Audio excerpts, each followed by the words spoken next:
This episode of Pop Goes the Culture is brought to you by Katie Eliza. Thanks for being a Pop Goes the Culture Patreon contributor. To get your name at the top of a Pop Goes the Culture episode, become a Patreon subscriber for just $4.99 a month. It's easy. By doing so, you'll help us keep Pop Goes the Culture coming to you every day, and as a thank you, we'll put your name at the top of a Pop Goes the Culture episode in the future. Thanks to all my Patreon contributors.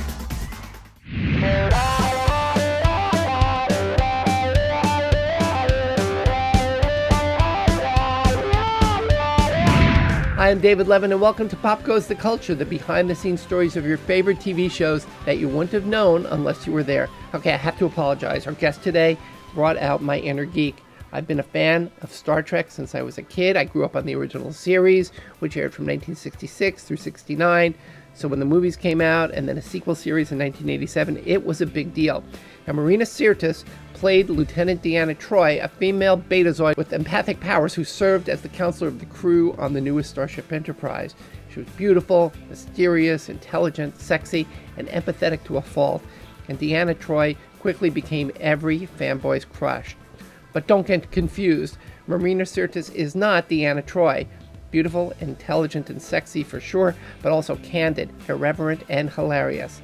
Now, in this 9-part conversation, 9 parts, Marina and I talked about entering the Star Trek universe as someone who'd never even gotten to see the show, how she got the part, her costume, her relationship with her castmates, later, how she learned to deal with the fans, conventions, the memorabilia she kept.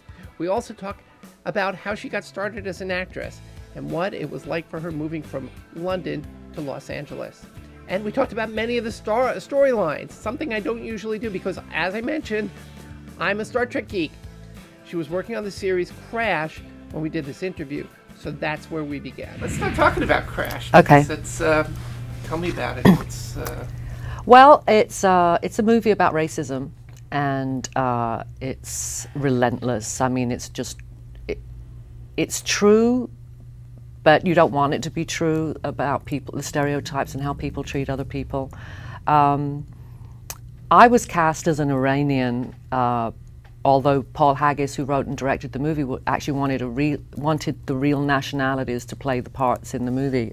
Apparently they couldn't find an Iranian actress in LA, which is bizarre.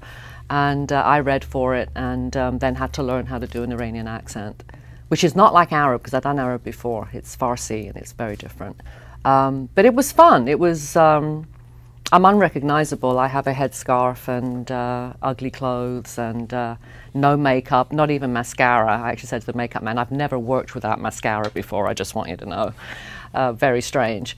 But I didn't realize, like when you're shooting movies, like you never know how it's going to turn out. You do your little scenes and then you go off home.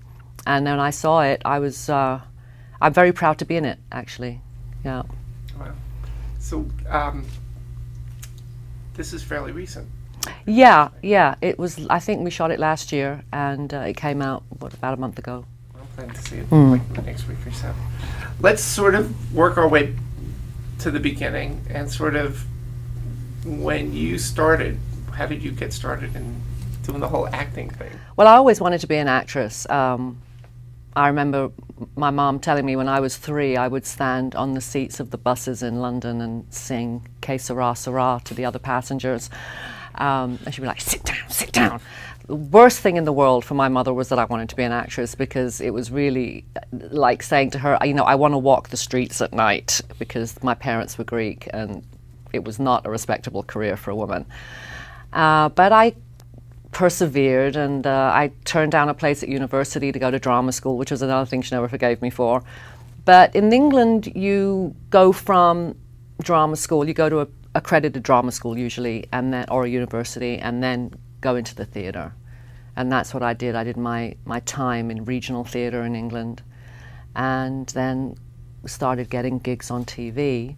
In those days, we're talking back in the dark ages when I started, there wasn't a lot of work for ethnic-looking actresses, and I'd never had the lead in movies or on TV. I would always be the secretary or the mistress or, you know, the glamorous friend, but it was never, you know, the English main character. And I just got fed up with it. And so I decided to come to the States. Just got on the plane with nary a word or nary any money either, actually, and just showed up in LA, and 5 days later I had a job. A little scary the first 5 days before? Well, a little scary actually was the trip over. I was on the plane. I took so long to get to the gate because all my friends and my mother came to see me off at the airport. And my mother was literally hanging on to my sleeve, you know, don't go, don't go. And by the time I got to the gate, I think they had overbooked in coach, and they put me in business class. And I was so upset, I didn't even realize I'd been upgraded. And I just cried for 10 hours all the way to LA, thinking, what am I doing? I don't know anybody there. I'm arriving in this strange country. And the airline attendant took pity on me and at one point said, would you like to watch the captain fly the plane? So I went, yeah, all right. So I went up into the cockpit and I watched them drive, and it's really pretty boring actually if you're not into airplanes. And so I noticed that they were bringing around tea with scones and sandwiches, and I was thinking, oh no, I want to go eat. And I'm like, okay, bye, thanks a lot, guys. And I went back downstairs. But yeah, that was when it was really scary. It was the actual trip over. But then I came to LA, and it had been raining in England, and it was November the 6th. 1986, and on November the 7th, I was walking on the beach at Malibu in my swimsuit, and I thought, okay, I died and went to heaven. This is gorgeous. And from then on, I loved it. So what was the job 5 days like? Hunter. Do you remember Hunter? I remember. Yeah. I played an Aussie. I auditioned, and they said, is that a real Australian accent? And I lied and said, of course, I spent 7 years in Melbourne. Didn't you know how many Greeks there are in Melbourne? And I got the job. And then I turned up on the set, and of course, there were real Aussies. And I was thinking, oh, Lord. Oh, no, here's where I get found out. But I managed to keep my distance, and I did okay. Did you manage to do a plausible Australian accent? Yeah, I based it on G'day Blue. And took it from there. There's so many Americans who listen to a British accent and they think, oh, you're from Australia. Yeah, because I have a London tinge to my accent, they always think I'm Australian. And I usually say, do I look like a convict? But then that's really racist and I shouldn't say that. But they call us Palms, so I'm just getting my own back. That's right, as well you should. So what happened after Hunter? Then I started auditioning for Star Trek.